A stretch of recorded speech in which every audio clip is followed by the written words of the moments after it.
Bismillahirrahmanirrahim. Assalamualaikum warahmatullahi wabarakatuh. Bertemu kembali teman-teman di kajian yang sangat favorit yaitu Ustadz Hanan Attaqi.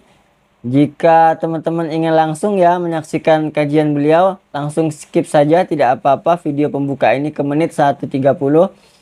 Di sini saya akan menggugurkan kewajiban karena janji saya ingin bacakan komenan-komenan dari teman-teman semuanya. Jika ingin komenan dibacakan silakan ya, tuliskan saja di kolom komentar insya Allah. Dari yang pertama dari Arifal Muhammad.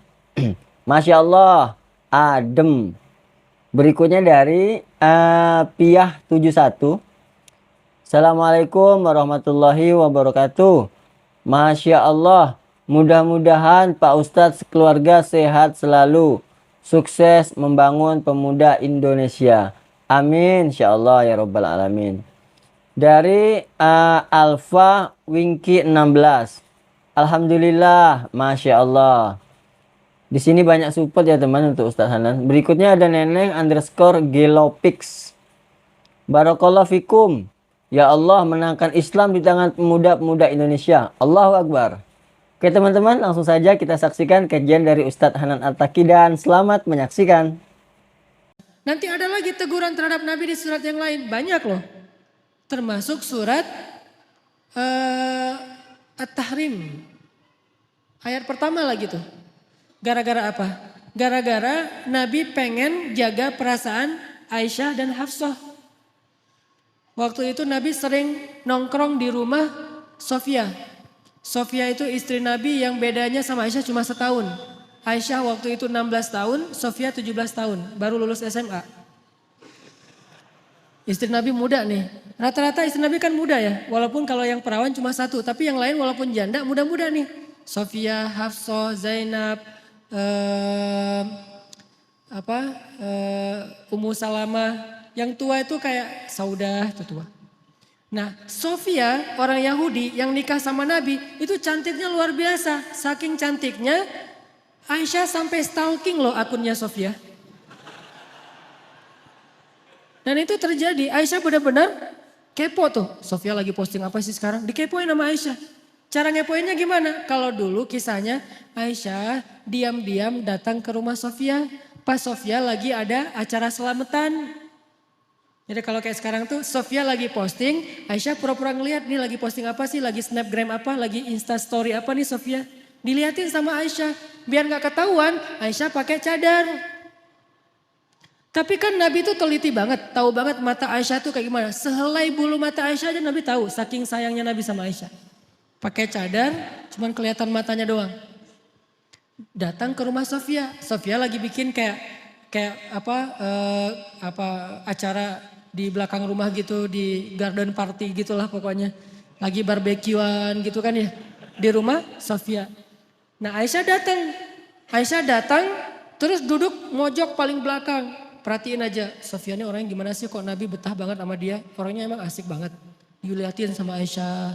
Oh benar sih Sofia itu orangnya humble. Sofia tuh orangnya tuh enak diajak chit chat gitu. Sofia tuh orangnya tuh gak ada matinya. Terus aja ada tema.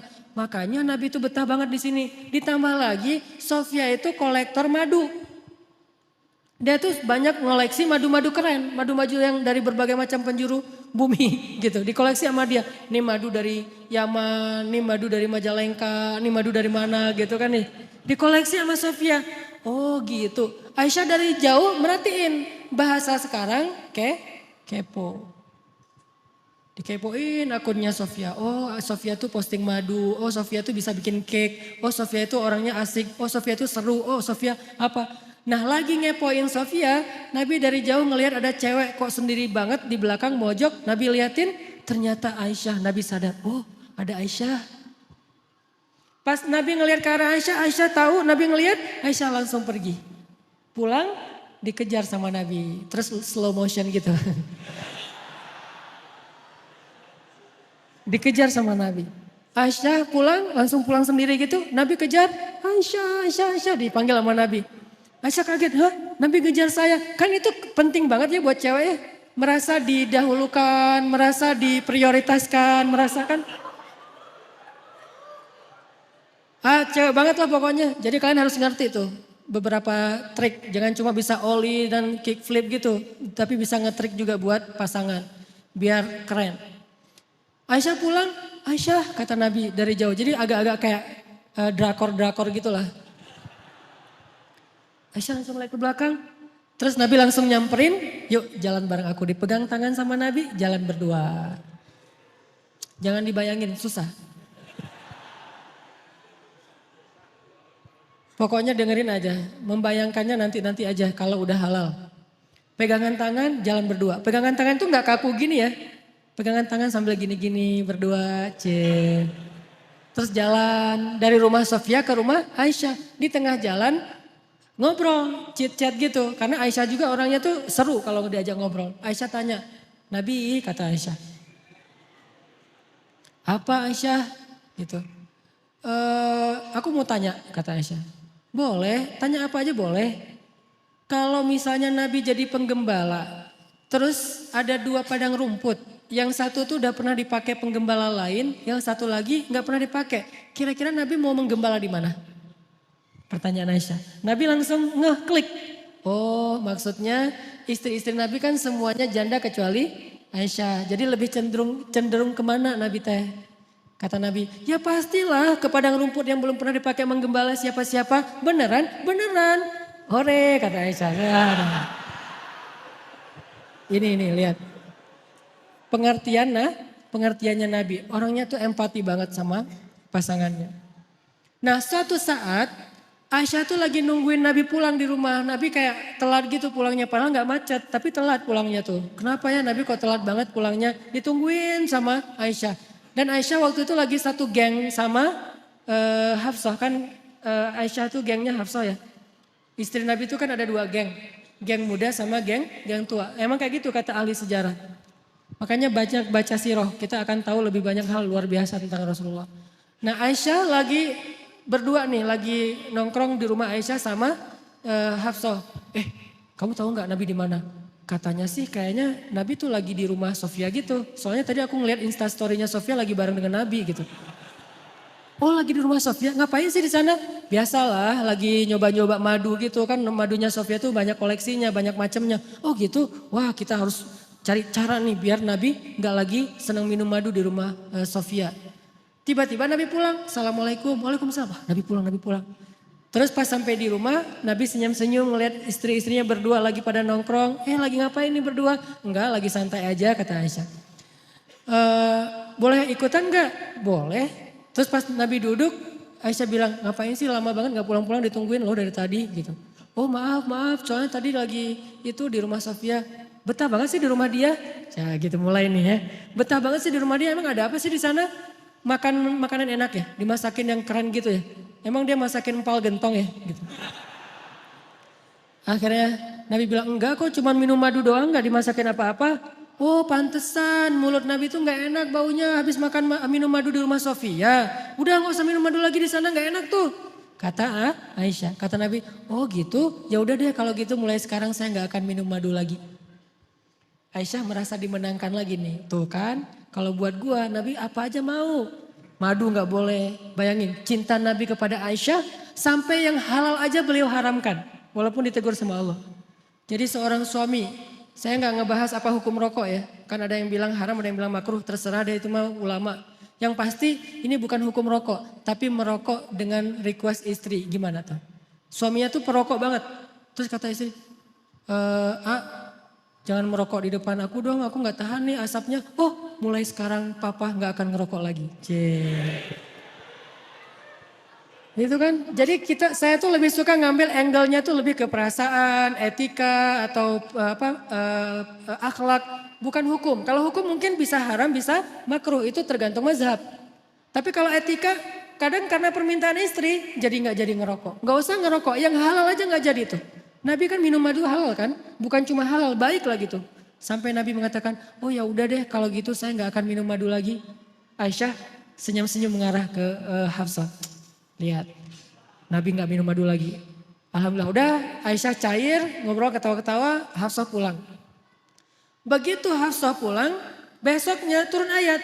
Ya ayyuhan Nabi, Lima tuharrimu ma ahallallahu lak.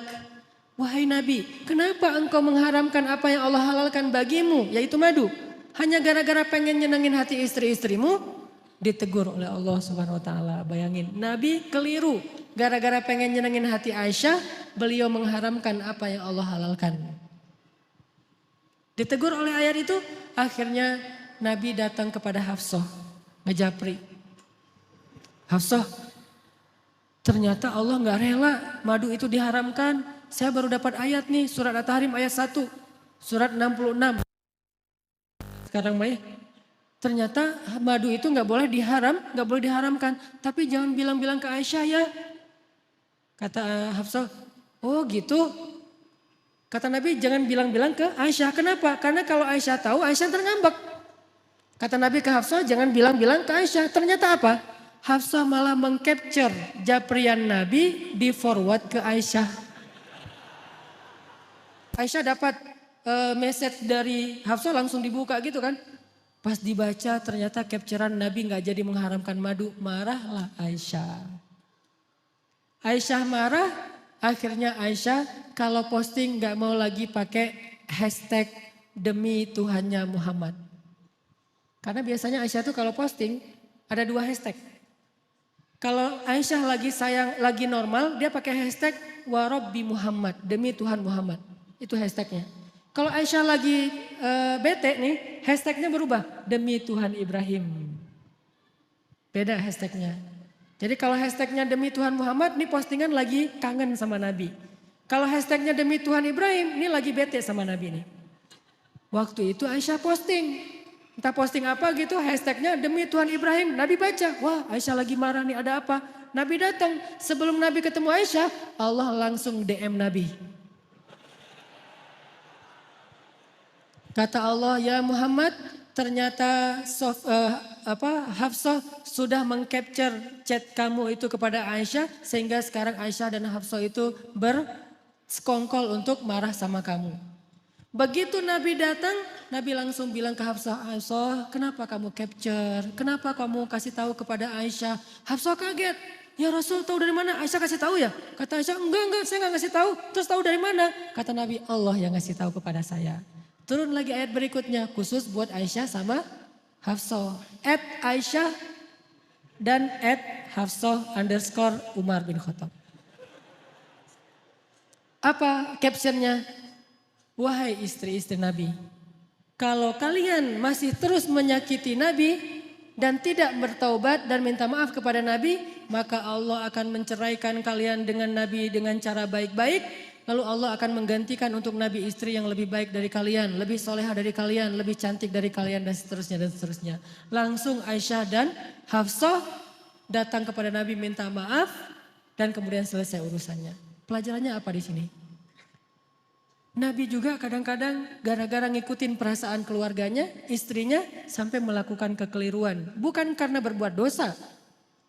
Tapi kemudian apakah Nabi mau memperbaiki? Mau memperbaiki, langsung ngasih tahu kepada Hafsah, Hafsah aku salah nih, ternyata gak boleh mengharamkan madu. Gak ada rasa gengsinya. Itulah uswatun hasanah pada diri Rasulullah. Dan ada yang lebih berat. Teguran Allah kepada Nabi dalam kasus tawanan perang di surat Al-Anfal. Ini lebih berat lagi nih. Ayat 67 nanti cek deh di rumah. Itu ayat teguran dari Allah kepada Nabi gara-gara Nabi keliru dalam mengambil keputusan. Habis selesai perang Badar ada tawanan.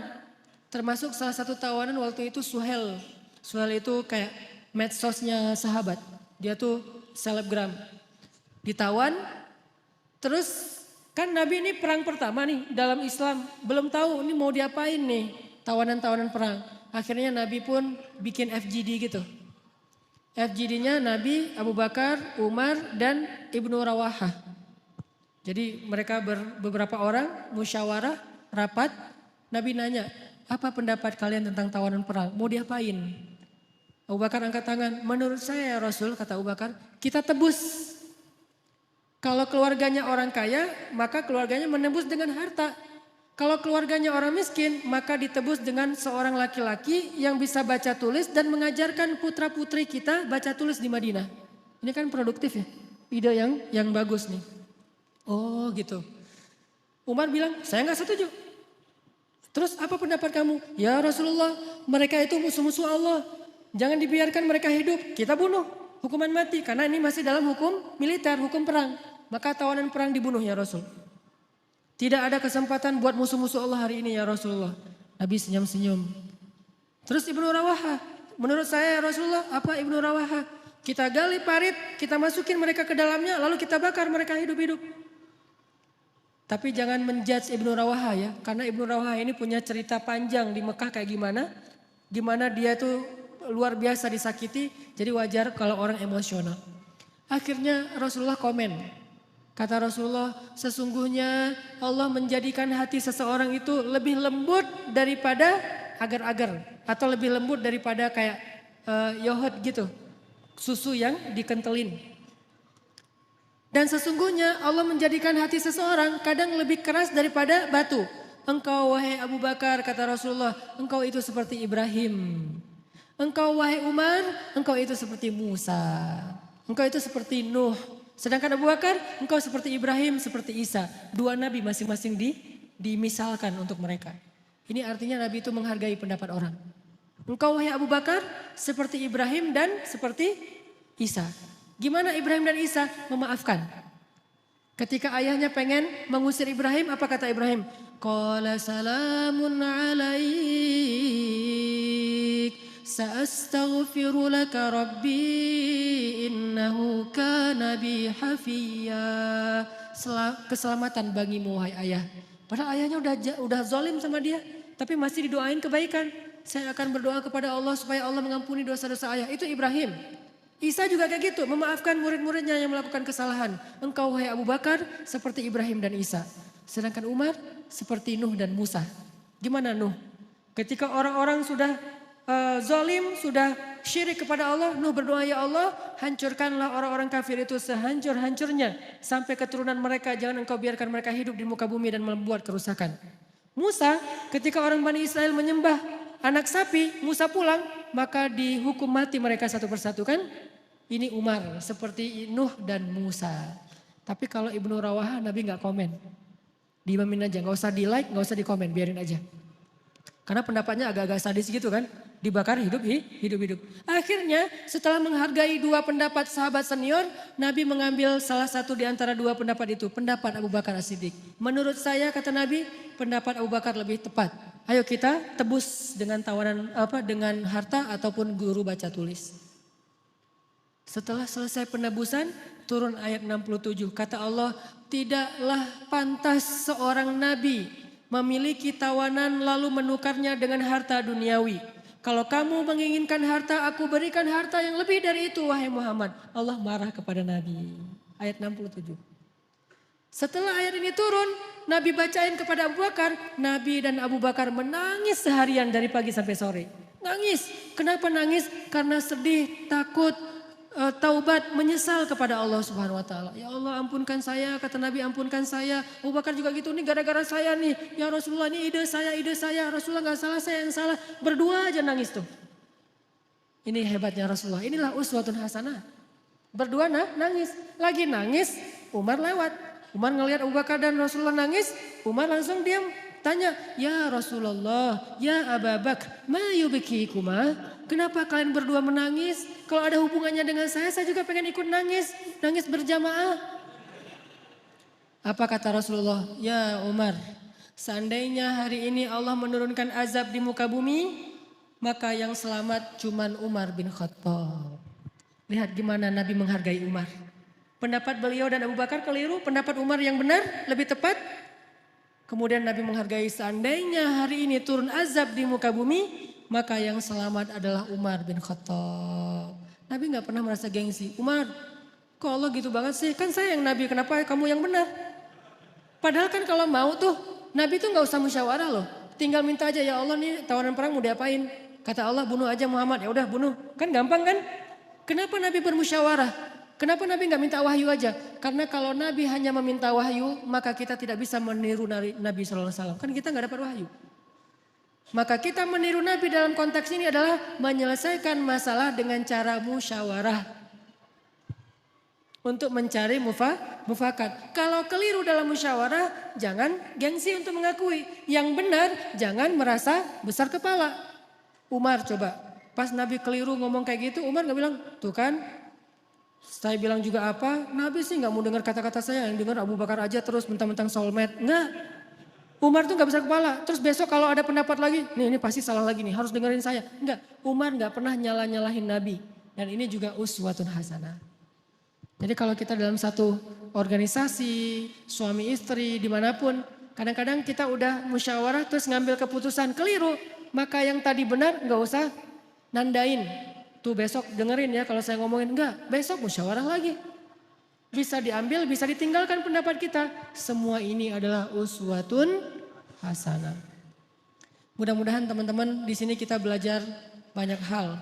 Belajar lapang dada, belajar low profile, belajar tawadu, belajar nggak gengsi, belajar biasa aja nggak usah merasa besar kepala kalau kita pas lagi benar, lagi tepat.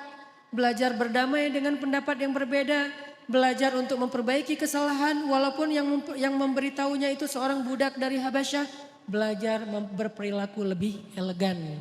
Karena semua kita adalah manusia, maka semua kita punya peluang yang sama dalam melakukan kekeliruan.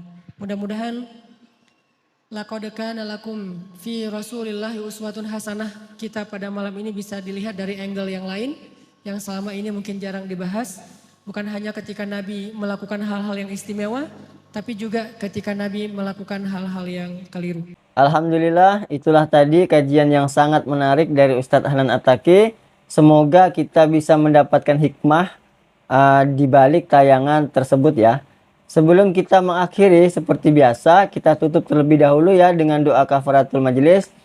Akan Mimin bacakan terlebih dahulu hadisnya dari Abu Hurairah radhiyallahu an, berkata Rasulullah shallallahu alaihi wasallam bersabda, barang siapa yang berada pada suatu majelis, kemudian pada majelis tersebut terdapat banyak perkataan yang tidak berguna, lalu sebelum beranjak meninggalkan majelis mengatakan hal yang ini, yaitu kafaratul majelis, kecuali telah diampuni baginya apa yang ada pada majelis tersebut. Masya Allah.